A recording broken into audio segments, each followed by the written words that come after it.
রব্বুল আলামিন বলেন, মানুষ তুমি কি ভেবেছো আমি তোমাকে এমনে এমনে ছেড়ে দেব? না বান্দা, এমনে এমনে ছেড়ে দেব না। আল্লাহ তাআলা বলেন, আহসাহুল্লাহু ওয়া নাসুহ, বান্দা মনে রেখো আমি তোমার জিন্দেগির প্রতি ঘন্টা মিনিট সেকেন্ড গুনে গুনে রেখেছি, যদিও তুমি ভুলে গেছো, তোমার যদিও মনে নাই, কিন্তু আমি রব্বুল আলামিন গুনে গুনে রেখেছি বান্দা, একটা সেকেন্ডও আড়ালে নাই। ওয়াকাফা বিনা হাসিবিন, আল্লাহ বলে বান্দা তোমার হিসাব রাখার জন্য আমি আল্লাহ একাই যথেষ্ট। ওয়াকাফা বিদুনুবি ইবাদিহি খবীরাম বাসীরা, আল্লাহ বলে বান্দা তোমার প্রত্যেকটি গুনার খবর রাখবার জন্যে, দেখবার জন্যে আমি আল্লাহ একাই যথেষ্ট। তুমি আমার আড়াল হইতে পারবা না। আলাম ইয়ালাম বিআন্নাল্লাহা ইয়ারা, আল্লাহ বলে বান্দা তুমি কি জানো আমি কিন্তু সারাক্ষণ তোমাকে দেখি। কতক্ষণ? রাত গভীরে দেখে কিনা, দিনের আলোতে দেখে কিনা, অমাবস্যার অন্ধকারে আল্লাহ দেখে কিনা, দেখে। আল্লাহ বলে তুমি আমার আড়াল হইতে পারবা না, আড়াল হইতে পারবা না। এজন্য ভাইয়া হিসাব দিতেই হবে। দুনিয়ার আল্লাহ তাআলার দুনিয়ার আচরণ একরকম, আখিরাতের আচরণ ভিন্ন রকম। আল্লাহ তাআলা বলছে বান্দা দুনিয়াতে আমি রহমান রহিমের আচরণ করি, কিন্তু আখিরাতে হাসরের ময়দানে আমি জব্বার কাহ্হারের আচরণ করি। সেদিন আমি হব প্রবল প্রতাপান্বিত, প্রচন্ড রাগান্বিত। সেদিন আমি আল্লাহ তাআলা এক জাররা ছেড়ে দেব না, এক বিন্দু, এক বিন্দু না, এক বিন্দু। লা ইউগাদিরু সগীরাতান ওয়ালা কাবীরাতান ইল্লা আহসাহা।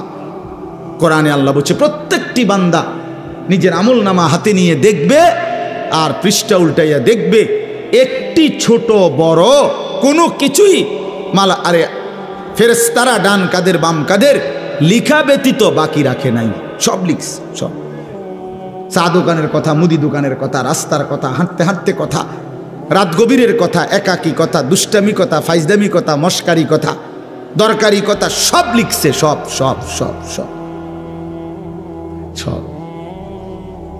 এজন্য বন্ধু আল্লাহর থেকে আড়াল হওয়ার, আল্লাহর হিসাব থেকে বাহির হওয়ার কোনো সুযোগ নেই, কোনো সুযোগ নেই। ওয়াশাহিদা আলাইহিম সামউহুম ওয়া আবসারুহুম ওয়া জুলুদুহুম বিমা কানু ইয়ামালুন। আল্লাহ তাআলা বলে বান্দা হাসরের ময়দানে তোমার কান, তোমার চোখ এবং তোমার সারা দেহের চামড়া তোমার সমস্ত কর্মকাণ্ডের ব্যাপারে আমি আল্লাহর কাছে সাক্ষ্য দেব। প্রতিটি মানুষ তখন বলবে, হে আমার শরীরের অঙ্গ, তোমরা কেমনে কথা বলো? তোমরারে তো কথা কইতে দেখি নাই কোনো দিন। আতফাও কথা কয়, এটা তো ভাবি নাই। হ্যাঁ, ক্বালু বিমা শাহিদতুম আলাইনা। তো শরীরের অঙ্গ প্রত্যঙ্গ বলবে, ভাই সাহেব, যে আল্লাহ তোমারে জিহ্বা দিয়া কথা বলার তৌফিক দিছে, আজ সমস্ত অঙ্গ দিয়া কথা বলার তৌফিক ওই আল্লাহই দিয়েছে। আল্লাহ আদেশ করিলে জিহ্বাও কথা বলতে পারে, আল্লাহ আদেশ করিলে হাত পাও কথা বলতে পারে কিনা বলেন? আর বহু প্রাণী নবীজির জামানায় আল্লাহর কুদরতে বহু প্রাণী নবীজির সাথে কথা বলছে। তো কেমনে কইল? মরা মরা গুই সাপ, ওই যে ছোট্ট ছোট্ট জঙ্গলের মধ্যে যে থাকে, এগুলো লম্বা লম্বা, এগুলোর কি কয়? সাপের মতো, গুই, গুই সাপ। এই এরকম মরা গুই সাপ এক বেদুইন গ্রাম্য আরবের লোক, এটা মরা, এটারে আইনা নবীজির সামনে রাইকা বলছে, মোহাম্মদ যদি এই গুই সাপ এটা সাক্ষী দেয় তুমি আল্লাহর নবী, তাইলে আমি ঈমান আনব। সে জানে একে তো এইটা এমনিতে জীবিত থাকলেও কথা বলার কথা না, আবার রয়েছে কি মইরা, এটা কথা বলবে কেন? তোর নবী সাল্লাল্লাহু আলাইহি সাল্লাম জিজ্ঞেস করলেন, আইয়ুহাদ দাব, হে গুই সাপ। ওইটা বলল, লাব্বাইকা সাদাইকা, হে আল্লাহর রাসূল আমি হাজির, বলেন। তো নবীজি জিজ্ঞাসা করলেন, মান খালাকাক, তোমারে কে সৃষ্টি করেছে? হ্যাঁ, তো তিনি ওই গুইসাব বলল, খালাকানি ওয়া খালাকাকা খালাকা মান খালাকাস সামাওয়াতি ওয়াল আরদ, আমাকে এবং আপনাকে সৃষ্টি করেছেন ওই একজনই, সাত আসমান ও জমিন সৃষ্টি করেছেন যিনি, আল্লাহু আকবার, তিনি আল্লাহ, তিনি আল্লাহ। এবার নবীজি বললেন, মান আনা, বলো তো আমি কে, আমি কে বলো, চেনো তুমি আমারে? তো গুইসাব বলছে, আনতা রাসূল রাব্বিল আলামিন, আল্লাহু আকবার, আপনি মহান আল্লাহ পাকের রাসূল। কাদ আফলাহা মান সাদাকাকা, আপনারে যে সত্য মনে করেছে সে সফল হয়েছে। ওয়া কাদ খাবা মান কাযাবাকা, আপনারে যে মিথ্যা মনে করেছে সে বরবাদ হয়ে গেছে। ফাআসলামাল আরাবী, অতঃপর সেই গ্রাম্য বেদুইন লোকটি কালেমা পড়ে মুসলমান হয়ে গেছে। তা তাইলে কি বুঝা গেল? রাসূলুল্লাহ সাল্লাল্লাহু আলাইহি ওয়াসাল্লামের জামানাতেই তো নবীজির সাথে কথা বলছে, তাহলে আল্লাহ হুকুম করলে যে কোনো কিছুই কি করতে পারে? কথা বলতে। এই জন্য ভাই, রাত অনেক হয়েছে, আমরা খুব দেরি করতে চাই না। নিজেকে আল্লাহকে বাদ দিয়ে আখেরাতকে ভুলে গিয়ে বাবাদেরকেও বলি, মাঝ বয়সী ভাইদেরকেও বলি, কেউ নিজেরে চালাক মনে করেন না। আমার অনুরোধ, আমি প্রতিদিন একই কথা, আল্লাহরে বাদ দিয়া অন্য কিছুর উপরে ভরসা করেন না। না ব্যবসার উপরে, না চাকরির উপরে, না ক্ষেতের উপরে, না দোকানের উপরে, না সিএনজির উপরে, না অটোর উপরে, না বিদেশের ছেলেটার উপরে, কারোর উপরে না বাপ। আল্লাহকে বাদ দিয়ে কাউকে বন্ধু বানাবেন না। মুমিনের বন্ধু শুধুই আল্লাহ। মুমিনের সমস্ত হাজাত রাওয়া, মুমিনের সমস্ত ছোট্ট থেকে ছোট্ট, বড় থেকে বড়, সব প্রয়োজন পূরণকারী শুধুই একজন আল্লাহ। নবীজি সাল্লাল্লাহু আলাইহি সাল্লাম বলছে, উম্মত, যদি তোমার স্যান্ডেলের ফিতাটাও ছিঁড়ে যায়, তোমার স্যান্ডেলের যদি ফিতা ছিঁড়ে যায়, কাউরে বইল না, আগে তোমার আল্লাহরে বল যে আল্লাহ, আমি এটা মুসিবতে পড়ে গেছি, আমার স্যান্ডেলের ফিতা ছিঁড়ে গেছে, আপনি সাহায্য করেন, আপনি সাহায্য করেন। এত ছোট বিষয়ের ব্যাপারে পর্যন্ত নবীজি বলছেন, কার দিকে ফিরো? আল্লাহ, আল্লাহর দিকে ফিরো। ওয়ালাল্লাহি ফালিয়াতাওয়াক্কালিল মুমিনুন, আল্লাহ বলেন সমস্ত মুমিনদের উচিত আল্লাহর উপরেই ভরসা করা। আল্লাহ বলেন মুমিন বলে কাকে? ওয়ালা রাব্বিহিম ইয়াতাওয়াক্কালুন, সব বিষয়ে যে আল্লাহর উপরে ভরসা করে। কার উপরে? আল্লাহর নবী বলেন, উম্মত মনে রেখো, সারা পৃথিবী যদি একত্রিত হয়ে তোমার কোনো উপকার করতে চায়, পারবে না। উপকার কেবল সেটাই হবে যেটা আল্লাহ তোমার জন্য লিখে রেখেছেন। সারা পৃথিবী মিলে যদি তোমার কোনো মুসিবতে ফেলতে চায়, কেউ পারবে না। মুসিবত, বিপদ, অ্যাক্সিডেন্ট সেটাই হবে যেটা আল্লাহ তোমার জন্য লিখে রেখেছেন। নবীজি বলছেন, ওয়ালাম আন্নাল উম্মাতা লাউ ইজতামাআত আলা আন ইয়ানফাউকা বিশাইইন লাম ইয়ানফাউকা ইল্লা বিশাইইন কাদ কাতাবাহুল্লাহু লাক। মাখলুক কোনো উপকারও করতে পারে না, মাখলুক কোনো ক্ষতিও করতে পারে না। এক গাড়িতেই একজন অ্যাক্সিডেন্ট হয়, আরেকজন বাইচা যায়। তো বাইচা যায় কেন? ওইতে অ্যাক্সিডেন্ট করলো কেন? আল্লাহ করে, আল্লাহর ফয়সালা। কথা বলেন না কেন? আমি আমার বন্ধুর সাথে এক মোটরসাইকেলে ছিলাম 2021 সালে।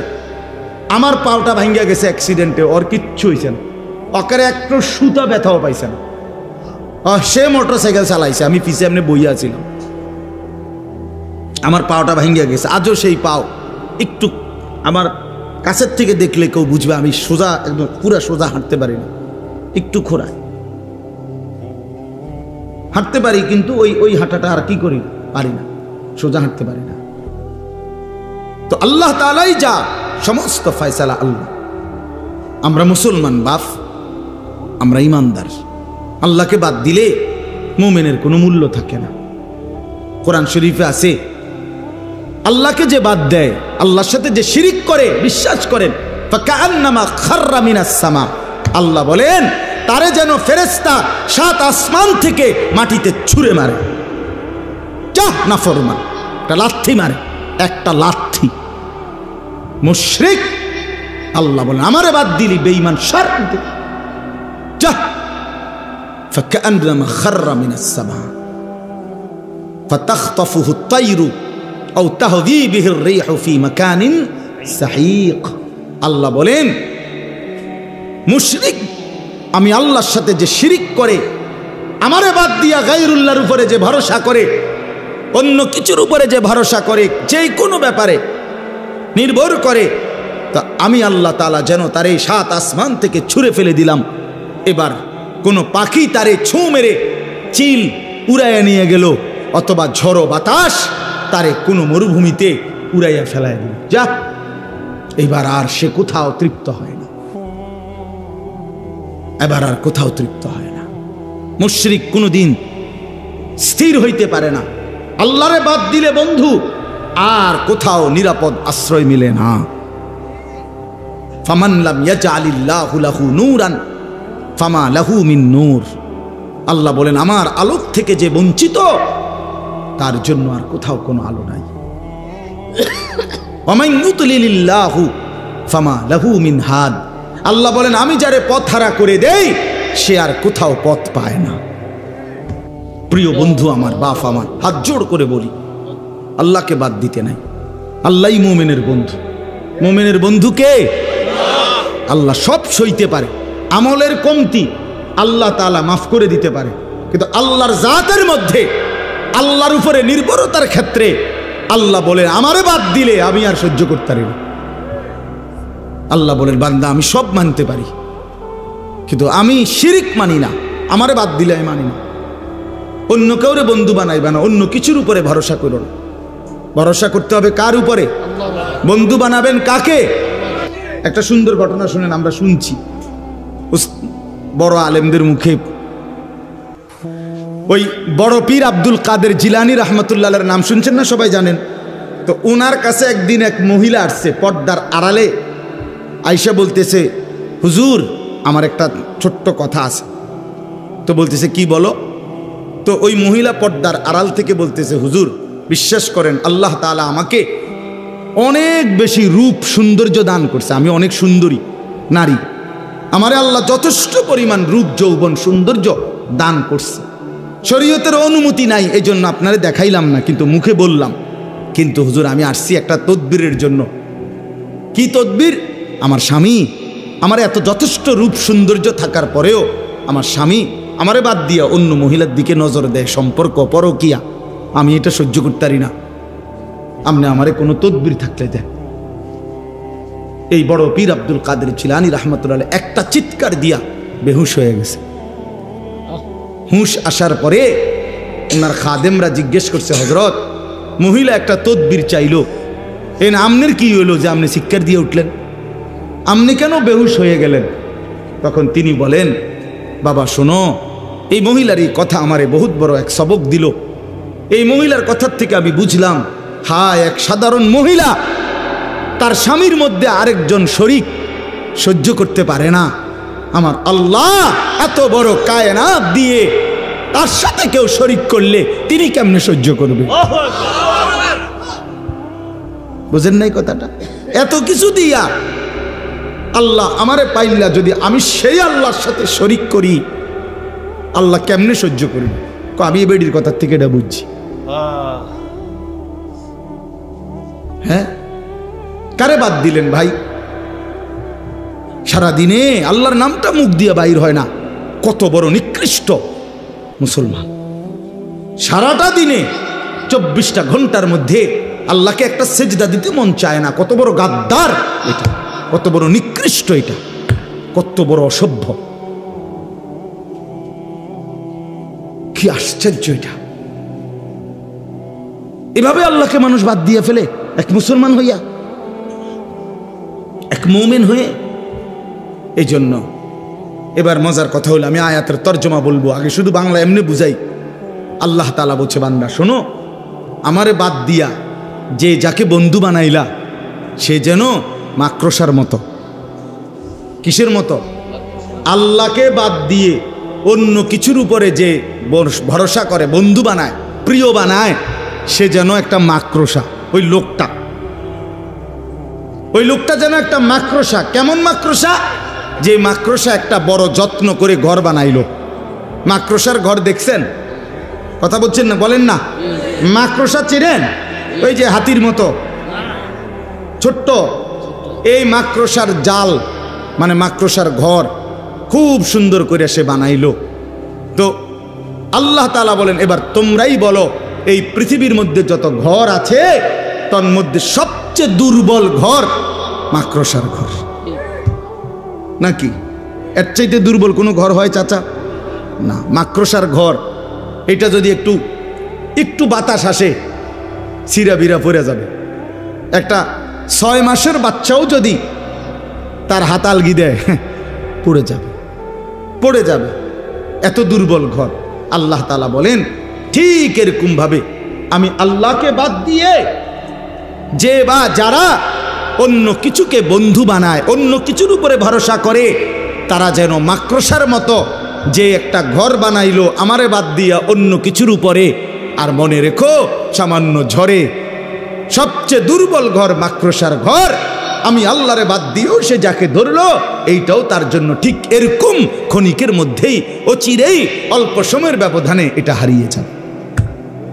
ওই নেতা নাক থাকবে না, ওই ঘর থাকবে না, আপনারে রাইখাই, আরে মিয়া আপনার দোকানের জাকাত রাইখাই ওরা আপনারে কবরে পাঠাই দিবে। আপনার ঘরের মধ্যে রাইখাই আপনারে কবরে পাঠাই দিবে। আপনার সন্তানরা, পরিবারের বাচ্চারা, স্ত্রী সন্তানরা আপনারে তারা মাটির উপরে ধাইকা আপনারে মাটির নিচে দাফন করে দিবে। আপনি যাদের জন্য আল্লাহকে ছেড়ে দিছিলেন, যে সংসারে হাসি ফুটানোর জন্য, বউ বাচ্চার সংসার করার জন্য আপনি এক ওয়াক্ত নামাজ পড়তে পারেন নাই, আল্লাহকে ডাকতে পারেন নাই, আল্লাহরে ভুলে গেছেন বহু আগে। আল্লাহ তাআলা বলেন তুমি একটা মাকড়সার ঘর বানাইছো, তুমি মনে রাখো বান্দা মাকড়সার ঘর টিকে না। ঠিক আমারে বাদ দিয়া যে যাকে ধরছো সেটাও টিকবে না। আমারে বাদ দিয়া কোনো নেতা, আমারে বাদ দিয়া কোনো কর্মী, আমারে বাদ দিয়া কোনো দল, আমারে বাদ দিয়া কোনো পার্টি, যার উপরে ভরসা করবা সেটা টিকবে না, সেটা থাকবে না। 2:30টার পরের দিনের 2:30টা পর্যন্ত আর খুঁজেও পাওয়া যায় না। বেশিক্ষণ লাগে, 1-2:30টার থেকে পরের দিনের আর 2:30টা যায় না। 2:30টায় যখন ভাগছে তো পরের দিনের 2:30টা পর্যন্ত আর কিচ্ছু নাই। তো 16 বছরের সাজানো সংসার কই গেল? হ্যাঁ, 16 বছরের নেতারা কই? 16 বছরের কর্মীরা কই? 16 বছরের দাপট কই? 16 বছরের অহংকার কই? 16 বছরের বড়াই কই বাবা? মাতালুল্লাযীনা ইত্তাখাযু মিন দুনিল্লাহ, এই তরজমা শুনেন। আল্লাহ বলেন আমি উদাহরণ দিচ্ছি বান্দা, আমি আল্লাহকে বাদ দিয়ে অন্য যা কিছুকে বন্ধু বানায় যারা, কামাসালিল আনকাবুত, তারা যেন মাকড়সার মতো। কিসের মতো? ইত্তাখাযাত বাইতান, যে একটা ঘর বানিয়েছে মাকড়সা যেমন একটা ঘর বানায়, তুমি মাকড়সাও একটা ঘর বানিয়েছ। ইন্না আওহানাল বুয়ুতি লাবাইতুল আনকাবুত, আল্লাহ বলে জেনে রেখো বান্দা, এই পৃথিবীতে সবচেয়ে দুর্বল ঘর মাকড়সার ঘর। ঠিক তেমনি ভাবে আমি আল্লাহরে বাদ দিয়ে তুমি যেটারে ধরছো সেটাও এরকম দুর্বল ঘর, সেটাও এমন দুর্বল ভরসা। যে ছেলেদের জন্য এত কিছু করলা, ওরা সত্যি সত্যি তোমার কথা মনে রাখবে না, কিন্তু তুমি যদি আল্লাহরে মনে রাখতা, আল্লাহ বলে বান্দা ফাদকুরুনি আযকুরুকুম, তুমি যদি আমারে মনে করো বান্দা, আমি ওয়াদা দিলাম আমি তৎক্ষণাৎ তোমাকেও মনে করব। তুমি ডাইকো আমারে, আমিও ডাকবো তোমারে। বান্দা বলে আল্লাহ, রব্বুল আলামিন বলে লাব্বাইক ইয়া আবদি, বলো বান্দা আমি হাজির। বান্দা আবার বলে আল্লাহ, বান্দা বারবার বলে সুবহানাল্লাহ সুবহানাল্লাহ আলহামদুলিল্লাহ। আল্লাহ প্রতিবারই বলে লাব্বাইক ইয়া আবদি। বান্দা বলো না আমি হাজির, আমি হাজির, বলো কি চাচ্ছ? বান্দা কিছুই বলে না, শুধু আল্লাহরে ডাকে, আল্লাহরে ডাকে, আল্লাহরে ডাকে, আল্লাহরে ডাকে। জিকির করতে করতে মজা পায়। একটা সময় আল্লাহ বলেন, হাদিসে কুদসির মধ্যে আছে, আল্লাহ বলে, বুঝছি বান্দা তুমি আমারে ডাইকা বড় মজা পাইছো, ঠিক আছে বান্দা তুমি আমারে ডাকতে থাকো, আমি আল্লাহ তোমার প্রয়োজন পূরণ করতে থাকি। আমি তো সবই জানি, তোমার বউটা যে অসুস্থ আমি তো জানি, ছেলেটা যে বিদেশে অসুবিধা আছে আমি তো জানি, তোমার দোকানে বেচা কেনা কমে গেছে আমি তো জানি, তুমি এই এই রোগ শোকে ভুগছো আমি তো জানি। জানে না? জানে না? তো আল্লাহ বলে তুমি আমারে ডাকতে থাকো, আমি তো তোমার কি কি অসুবিধা আমি তো জানি বান্দা, আমি সেগুলো পূরণ করতে থাকি। কেন আমারে বাদ দিবা? যুবক, এত অল্প বয়সে আল্লাহকে কেন বাদ দিবা? কি সমস্যা? তুমি তো সুস্থ সবল, তোমার শরীর দিমাগ সবই তো ঠিক আছে বন্ধু। বৃদ্ধ বয়, আমার আম্মা, আমার মা 70-এর মতো বয়স, আহা মা আমার এখনো জীবিত আছে ভাইয়া, আমি বহু আজে বলছিও। আমার আম্মা আজীবন, আমরা 5 ভাই 3 বোন, 8 জন ভাই বোনকে মা নিজে তাহাজ্জুদ পইরা ফজরের আগে মারে দেখছি সারাটা জীবন। মা এই স্কুলের মাদ্রাসার যে ঘন্টা ফেটে, ওই যে কাঁসার একটা গোল একটা ইয়াসনের দিয়ে ঘন্টা ফেটে, এইটা দিয়া ফজরের আগে মা আমাদের ভাই বোন সবার রোমের সামনে গিয়া গিয়া এইটা দিয়ে এমনি টুং টুং টুং টুং করে ঘন্টা ফিরতো, আরাম করে ফজরের নামাজের জন্য উঠাইতো। যে মা আমার নিজে 5 ওয়াক্ত নামাজ পড়তো, আমগরে নামাজ পড়াইতো, যে মা আমার 5টা ছেলেকে আলেম বানাইবার জন্য চেষ্টা করছে, এই মা এই বয়সে আইসা মা আমার, বিশ্বাস করেন আমার আম্মা এখন এমন অসুস্থ যে মার হাতে একটা ট্যাবলেট দিলে, বিশ্বাস করেন 1 ঘন্টাও যদি মার হাতে এটা রাখি, মারে 1000 বার 1,00,000 বারও যদি বলি মা এটা ওষুধ ওষুধ, মা এটা আপনি খান, আল্লাহর কসম মা এটা বোঝে না। মা বোঝে না বন্ধু। আমি সেই মার সন্তান, যে মারে আমি দেখছি মা আমার কত মেহনত করছে। ওযু করতে বসাইলে মা বোঝে না, নামাজের রাকাত মা চিনে না। হ্যাঁ, ওহ কি আয়াত! ওই যে ওয়ামিনকুম মান ইউরাদ্দু ইলা আরদালিল উমর লিকাই লা ইয়ালামা মিন বা'দি ইলমিন শাইআ। আল্লাহ বলেন আমি কাউকে কাউকে এতটা বৃদ্ধ অবস্থায় পৌঁছাই যে তখন আর পিছনে যা যা জানতো কিছুই আর জানে না। সূরা হজ্জের আয়াত না? লিকাই লা ইয়ালামা মিন বা'দি ইলমিন শাইআ। আমি আল্লাহ বৃদ্ধ বয়সে একটা সময় সব কিছু পিছনের ভুলাইয়া দেই। মা আমার জগতের আর কিছুই বোঝে না। তো তুমি তো এমন বৃদ্ধ হও নাই, তুমি তো যুবক, শরীর স্বাস্থ্য সামর্থ্যবান, তুমি কেন সেজদা করো না? তুমি তো পাগলও না ছাগলও না, তুমি তো মাতালও না, তুমি তো বৃদ্ধ না অক্ষম না, তুমি তো প্যারালাইজড না পঙ্গু না, তুমি তো অচল না অসহায় না, কেন তুমি সেজদা করো না? কোরআনুল কারীমের মধ্যে আছে, আল্লাহ বলেন হাসরের ময়দানে প্রত্যেক নাফরমানকে আল্লাহর পক্ষ থেকে বলা হবে, ফেরেশতারা বলবে ওয়ায়ুদআউনা ইলাস সুজুদ। বন্ধু এই শেষ কথাগুলো মনে রাখো। আল্লাহর ফেরেশতা বলবে নাফরমান এতগুলো মোট সেজদা তোর ছুটে গেছে, আজ হাসরের ময়দানে দে সেজদা দে।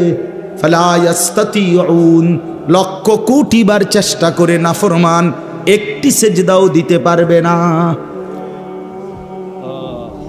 কোরআনে আছে, আল্লাহ বলেন জাহান্নামের ফেরেশতারা জাহান্নামীকে জিজ্ঞেস করবে মা সালাকাকুম ফি সাকার, ওই নাফরমান কি কারণে জাহান্নামে আসলি?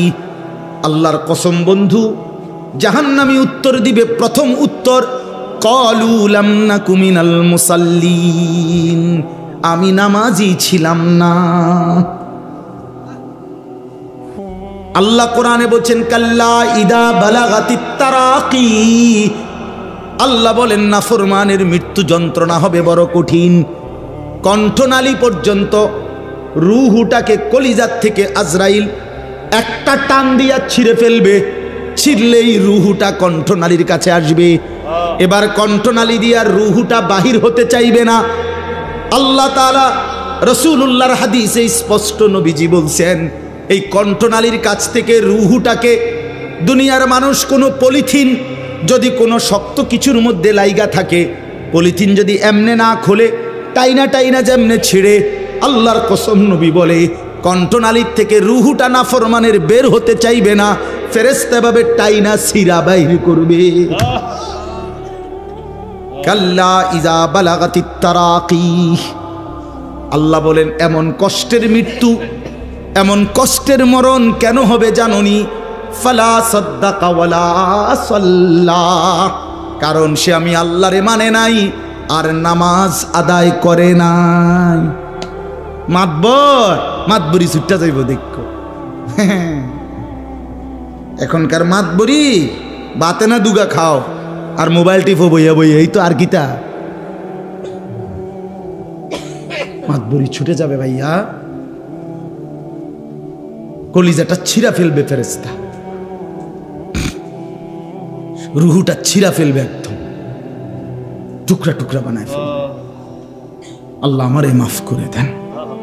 ফালাউলা ইদা বালাগাতিল হুলকুম ওয়া আনতুম হিনাইদিন তানজুরুন, সূরা ওয়াকিয়া। আল্লাহ বলে না ফরমানের রুহুটা যখন কণ্ঠনালীর কাছে আসবে আর তোমরা আত্মীয় স্বজন আশেপাশে অসহায়ের মতো তাকিয়ে থাকবে, ওয়া নাহনু আকরাবু ইলাইহি মিনকুম ওয়ালাকিন লা তুবসিরুন, আমি আল্লাহ কিন্তু ওর কাছাকাছি আছি, যদিও তোমরা আমাকে দেখছো না। এবার আল্লাহ চ্যালেঞ্জ করে বলে, ও দুনিয়াবাসী, তারজিউনাহা ইন কুনতুম সাদিকিন, তোমরা যদি মনে করো আল্লাহ পাক তোমাদেরকে শাস্তি দিবে না, হাসরের ময়দানে উঠাবে না, আখিরাত যদি মিথ্যা মনেই হয়, তাইলে এই নাফরমানের কণ্ঠনালীর থেকে রুহুটা ফিরাইয়া তার কলজার ভিতরে ঢুকায় দাও। ওরে মরতে দিও না, ওরে ধরে রাখো, সাই পারোনি। তারজিউনাহা, রুহু ফেরত দাও, ধরে রাখো। কই পারবে? বলে না কেন? চলেন আমিও বদলাই, আমরা সবাই বদলাই, ঠিক আছে না ইনশাআল্লাহ? আল্লাহ সবাইরে ভালো করেন, সবাইরে ভালো। আল্লাহ বলেন লাউ কানু ইয়ালামুন, আমার বান্দা যদি এই কথাটা বুঝতা, এটাই ভালো হতো যে আমারে বাদ দিলে তোমার ভালো হয় না, আল্লাহরে বাদ দিলে কি হয় না? ভালো। মাকড়সার ঘর হয়, মাকড়সার ঘর টিকে না। ইন্নাল্লাহা ইয়ালামু মা ইয়াদউনা মিন দুনিহি মিন শাই, আল্লাহ বলেন আমারে বাদ দিয়ে যে যাকে যেই জিনিসকে ডাকতেছ, ভরসা করছো, আমি জানি, সব জানি। ওহুয়াল আজিজুল হাকিম, আর মনে রেখো একমাত্র ক্ষমতাবান প্রজ্ঞাময় শুধুই আমি আল্লাহ। তিলকাল ওয়া তিলকাল আমসালু নাদরিবুহা লিন্নাস, আল্লাহ তাআলা বলেন আমি উদাহরণ দিয়া, মাকড়সার উদাহরণ দিয়া স্পষ্ট করে তোমাদের মানুষদেরকে আমি আল্লাহ বুঝাইয়া দিলাম। ওমা ইয়াকিলুহা ইল্লাল আলিমুন, আর আমার এই কথার থেকে বুঝবে তারাই যাদের মধ্যে আল্লাহ তাআলা কোরআনের বুঝ দিছেন, রাসূলের ইলমের বুঝ দিছেন, আর বিবেক বুদ্ধি দান করছেন, ইলম দান করছেন, তারাই বুঝবে। দুনিয়া লুভি মাতাল বুঝবে না। সে বলবে ও হুজুর এরম কয়, তুমিও আচ্ছা মনে করো না, কইয়া উড়াই দিলারি, দাও উড়াইয়া দাও, অসুবিধা কি? বাতে তো খাও, আমরা বাতে খাই। দুনিয়া এই এমনি এমনি পার হইয়া যাবে, কাব্বাইয়া কুব্বাইয়া দুনিয়া পার হইয়া যাবে। হাসলেও দুনিয়া শেষ, কাঁদলেও দুনিয়া শেষ। কথা বলেন না? হ্যাঁ, আজকের রাত যার দুঃখের রাত তারও ভোর হবে, আজকের রাত যার আনন্দের রাত তারও ভোর হয়ে যাবে। বাসর রাতও ভোর হয়, জেলখানার রাতও ভোর হয়। এটা তো শেষ হয়ে যাবে ভাইয়া। এরপরে কবর, হাসর, আখিরাত, পরকাল, নাকি এগুলো মিথ্যা? হ্যাঁ, 100 সত্য। মিথ্যা কথা এতদিন চলে না। কথা বলেন না কেন? মিথ্যা কথা এতদিন চলে না। যে 1450 বছর ধরে সেই নবীজির জামানার থেকে এতদিন বুঝি মিথ্যা কথা চলার কথা, কাজে বুঝাই যায় সত্য। আল্লাহ আমাদেরকে বুঝ দান করেন। আজকে আল ইহসান ইসলামী যুব সংগঠন আল্লাহ তাআলা কবুল করেন। তোমরা যারা ছেলেরা বসছো ভাইয়া, দয়া করে নিয়ত করো দিলে দিলে, তোমার ভালো তুমি দেখো, শেষ পর্যন্ত তুমি তোমার পথেই চলে যাবা, আমি আমার পথেই চলে যাব, আমরা সবাই আলাদা হয়ে যাব। তো তুমি তোমার ভালো বোঝো, নিজের কল্যাণ নিজের ভালো বোঝো। বয়স্ক চাচা বাবাদেরকে অনুরোধ, আপনারাও বাবা গাফলতের আড্ডা ছেড়ে দেন, আখেরাতের ফিকির বাড়ান, হারাম রোজগার করেন না, সুদ ঘুষ কিস্তির সাথে জড়াইয়েন না, হারাম লোকমা খাইয়েন না। শেষ বয়সটা চা দোকানে, বিড়ি সিগারেটে, গল্প গুজবের আড্ডায় শেষ করেন। কোনো কাজ নাই, কমপক্ষে তাসবিহ পড়েন, সারাক্ষণ আল্লাহরে ডাকেন, সারাক্ষণ আল্লাহকে ডাকেন। আল্লাহ আমাদের সবাইকে ভালো রাখেন, কবুল করেন। আজকের এই মাহফিলটা আমাদের মূলত মাহফিল ছিল ব্রাহ্মণবাড়িয়া ওইদিকে, আমার বন্ধু হাফেজ মৌলানা আবু হানিফ ভাই, আমরা পরামর্শ করে পরবর্তীতে এই মাদ্রাসা আজকের এই মাহফিলটা দেওয়া হয়েছে। তো আল্লাহ তাআলা এই সংগঠন, এই মাদ্রাসা, আমরা গত বছরও প্রচণ্ড বৃষ্টি কাদা এর ভিতর দিয়েই এখানে আসছিলাম, প্রচণ্ড কাদা ছিল, সিএনজি কাইত হয়ে যায়, ফিসে যায়। আমার মনে আছে যে কি কষ্ট করে আইস, আর হুজুরে যে কেমনে আসছে, আল্লাহ আনাইছে, আল্লাহ আনাইছে। আর মজার কথা হইল, গতকাল বৃহস্পতিবার রাত্রে আমি হুজুরের সাথে, আমার শায়েখ আল্লামা মুফতি মুশতাকুর নবী সাহেব হুজুরের সাথে আমার মাহফিল ছিল। তো আজকে এখন আমি সিলেট যাব ইনশাআল্লাহ এখান থেকেই। তো সিলেটে আগামীকাল আমার এবং হুজুর শায়েখের দুজনেরই মাহফিল, আমরা 2 দিন থাকবো এখানে। তো রাত্রে হুজুরও সিলেট যাবে, আমিও যাব। হুজুরের শেষ বয়ান হলো 2500 আজকে। তো আমার জিগাইছে কালকে রাত্রে, আমনের লাস্টে বয়ান কোথায়? আমি হুজুর ওই ফ্যাঁকের মধ্যে, কাদার মধ্যে। আমি বললাম হুজুর মনে আসেনি গত বছর যে একেবারে সাংঘাতিক কাদা? মানে এই গত রাত্রেই বলছিলাম হুজুরের কাছে, আমি বললাম ওই মাদ্রাসা আমরা যে খুব কষ্ট করে হানিফের বাড়ির থেকে যে গেছি, ওই মাদ্রাসার মাঠে মাহফিল। আল্লাহ তাআলা সবাইকে ভালো রাখে, কবুল করে।